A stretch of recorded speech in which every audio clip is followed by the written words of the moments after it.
السلام علیکم ورحمۃ اللہ وبرکاتہ۔ امید کرتا ہوں کہ آپ لوگ سب خیر و عافیت سے ہوں گے۔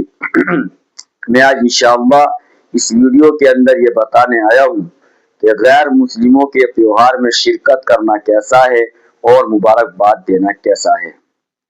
دعا کرے کہ اللہ رب العزت صحیح کہنے کی اور ہم سب کو تمام باتوں پر عمل کرنے کی توفیق عطا فرمائے۔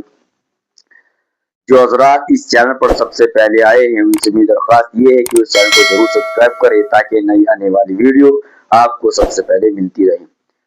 دیکھیے، جب بھی کوئی تہوار غیر مسلموں کا آتا ہے تو مسلمانوں کے بچوں کو نہ جانے کیا ہو جاتا ہے، مسلمانوں کو نہ جانے کیا ہو جاتا ہے کہ وہ ایک مہینہ پہلے ہی تہوار کی تیاری شروع کر دیتے ہیں، حالانکہ وہ تہوار مسلمانوں کا ہوتا بھی نہیں۔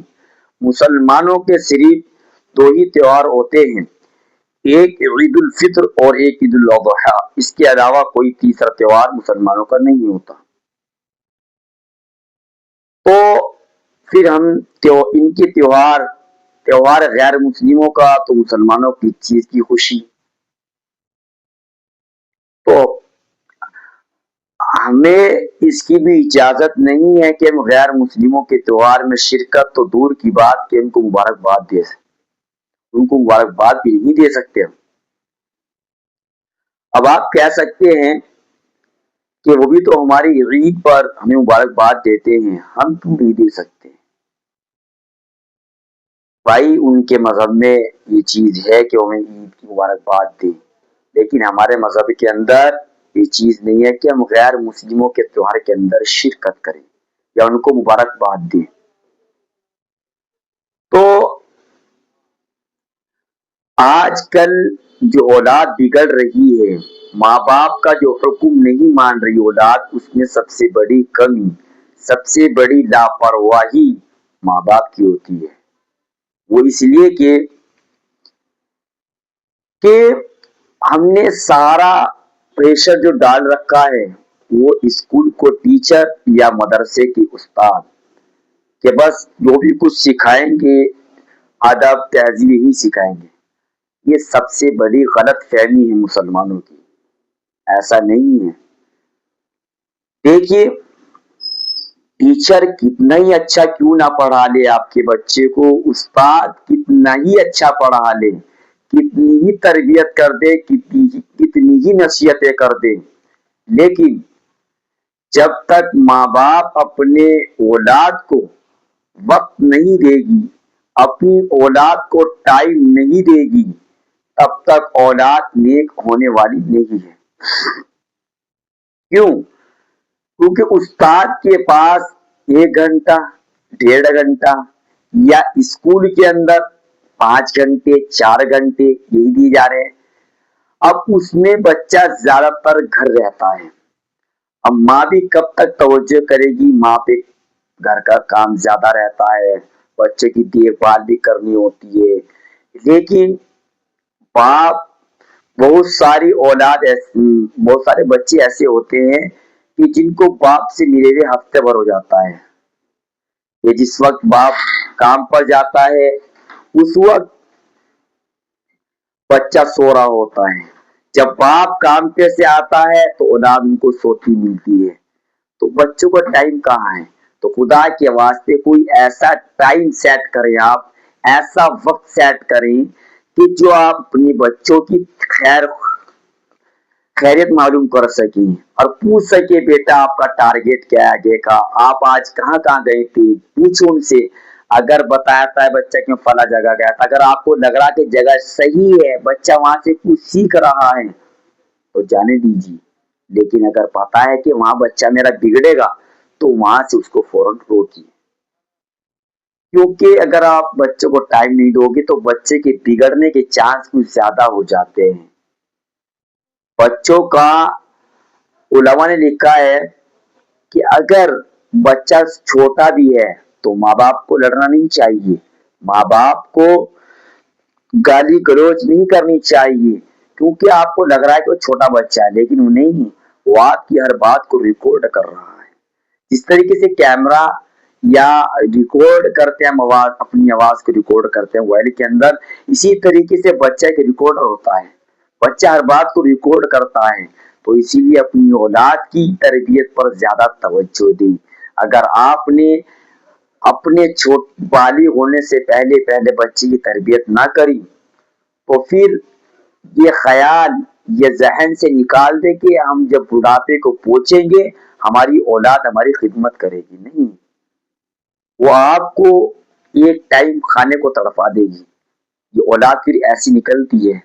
لیکن اگر آپ نے ان کی تربیت صحیح ٹائم پر کری ہے تو ان کو بڑھاپے میں وہ آپ کی خدمت کریں گی، آپ کے جانے کے بعد وہ افسوس بھی کریں گی، آپ کے جانے کے بعد وہ آپ کو احسان ثواب بھی کریں گے۔ ان کو پتہ لگنا چاہیے کہ والد کیا چیز ہے، والدہ کیا چیز ہوتی ہے، ان کو اللہ کی پہچان کرو۔ اسی لیے اللہ کے رسول صلی اللہ علیہ وسلم نے کیا ارشاد فرمایا کہ فرض نماز مسجد کے اندر ادا کرو، فرض نماز مسجد کے اندر ادا کرو، سنت نوافل اپنے گھر کے اندر ادا کرو، کیونکہ اس سے کیا ہوگا کہ ایک ماحول بنے گا۔ جب بچے کے سامنے آپ نماز پڑھو گے تو بچہ بھی کہیں ٹوپی اٹھا کر لے کے آئے گا، کہیں کچھ کرے گا، کہیں ان کی طرف سلام پھیرے گا، تو کیا ہوتا ہے بچہ ریکارڈ کر رہا ہے کہ نماز کیسے پڑھی جاتی ہے۔ حتیٰ کہ جب وہ بالغ ہو جاتا ہے بچہ آپ کا، پھر وہ نماز کا عادی بن جاتا ہے۔ تو سب سے پہلے میں کہوں گا کہ ماں باپ اپنے آپ کو نیک بنے، ماں باپ کو خود نیک بننا پڑے گا اپنی اولاد کو نیک بنانے کے لیے۔ بہت سارے ماں باپ کو دیکھتا ہوں میں کہ بچوں کو ڈانٹتے بہت زیادہ ہیں نماز کے اوپر اور خود نماز پڑھتے نہیں۔ یہ آپ کا ڈانٹنا یا آپ کا مارنا یہ سارا کا سارا بیکار ہو جائے گا۔ ہاں، آپ کی اولاد نماز پڑھے گی اس سے پہلے کہ آپ کو نماز پڑھنی پڑے گی، آپ کو کہنے کی ضرورت نہیں، انشاءاللہ وہ آپ کے ساتھ ساتھ آپ کے پیچھے پیچھے مسجد تک جائے گی۔ ایسا دیکھے کیوں واقعہ۔ تو اسی طریقے سے اپنے بچوں کو ٹائم دو، اور جس وقت آپ بچے کو ٹائم دو تو موبائل کو ایک طرف سائڈ رکھ دو۔ بچوں سے پوچھو آج اسکول میں کیا پڑھایا ہے، آج آپ نے ہوم ورک کرا یا نہیں کرا، آپ استاد نے آپ کو مسجد کے اندر کیا سبق پڑھایا، آپ ٹیوشن میں کیا پڑھ کر آئے ہیں، یہ ساری چیزیں آپ پوچھو۔ یہ پوچھو اولاد سے آپ نے کھیل میں کیا کیا کھیلا، یہ کھیل دیکھو کہ کئی بچہ شریعت کے خلاف تو کھیل نہیں کھیل رہا ہے، جو کھیل رہا ہے اس کے بارے میں اگر آپ کو معلوم نہیں، اپنے ائمہ حضرات سے، مساجد کے امام صاحب سے، علماء سے جڑو اور ان سے پوچھو کہ میرا بچہ یہ گیم کھیل رہا ہے، کیا یہ ٹھیک ہے یا غلط ہے۔ تو اسی طریقے سے بچوں نے موبائل کے اندر ایسے گیم ڈاؤن لوڈ کر رکھے ہیں کہ جس نے تباہی مچا دی پوری دنیا کی۔ کیونکہ میں موبائل کے بارے میں کیوں کہہ رہا ہوں کہ ابھی چند روز پہلے باغپت کے اندر کیا معاملہ ہے ساری دنیا جانتی ہے اس کو، کہ ایک پڑھنے والا شاگرد، ایک مفتی صاحب کے پاس پڑھنے والے شاگرد نے ہی ان کے گھر کو اجاڑ کے پھینک دیا، ان کی بیوی بچوں کو قتل کر کے پھینک دیا۔ تو اسی لیے یہ ساری چیزیں کون سکھا رہا ہے؟ یہ ٹیچر سکھا رہے گا، یہ استاد سکھا رہا ہے، یا ماں باپ سکھا رہا نہیں، یہ موبائل سکھا رہا ہے۔ تو اپنے بچوں پر کڑی نظر رکھے کہ میری اولاد موبائل کے اندر کیا کر رہی ہے۔ میں تو یہی کہوں گا کہ چھوٹے بچوں کو موبائل نہ دے، لیکن اگر آپ تھوڑی بہت دیر کو دے رہے ہیں تو ان پر کڑک سے کڑک نظر رکھیں، لیکن ان کو پہلے بتا دیں کہ ہم آپ کا موبائل کبھی بھی چیک کر سکتے ہیں، بغیر بتائے چیک کرنے کی اجازت نہیں، چاہے وہ ماں باپ بھی ہو۔ لیکن اگر آپ نے جب انہیں پہلے بتا دو گے کہ ہم آپ کا فون کبھی بھی چیک کر سکتے ہیں، پھر اجازت ہے، تو اسی لیے ان پر کڑی نظر رکھے۔ امید کرتا ہوں کہ آپ لوگوں کو یہ تمام تر باتیں سمجھ میں آ گئی ہوں گی۔ لیکن جاتے جاتے کیا ہوا کہ غیر مسلموں کے تہوار میں آپ شرکت نہ کریں، انہیں مبارکباد نہ دیں، نہ مبارکباد کی اسٹیٹس لگائیں۔ دعا کرتے ہیں کہ اللہ رب العزت ہم سب کو نیک عمل کرنے کی توفیق عطا فرمائے۔ ملتے ہیں نیکسٹ ویڈیو سے، جب تک کہ آپ السلام علیکم ورحمۃ اللہ وبرکاتہ۔